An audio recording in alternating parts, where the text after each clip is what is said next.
Qu'est-ce que vous proposez? Est-ce que vous pensez d'abord être la bonne personne pour mener ce changement? Est-ce que vous souhaitez réinstaurer une monarchie ou est-ce qu'au contraire, vous voulez une république démocratique et surtout laïque? Reza Pahlavi. Vous savez, je vous dis dès le début, j'ai jamais fait campagne pour un mandat.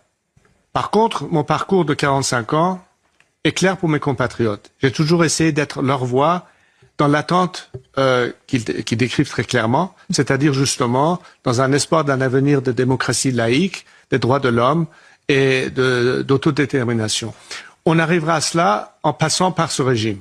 Et donc, quand on suit mon parcours, ils savent que je suis fidèle à ces propos. Ça a toujours été mon parcours. Donc, ils me font confiance. Ils ont cette attente que je puisse être un leader de transition, en tout cas, pour aider à cette procédure qui aboutira finalement à un choix que le peuple iranien doit faire, non seulement sur le contenu du système futur, mais de sa forme finale.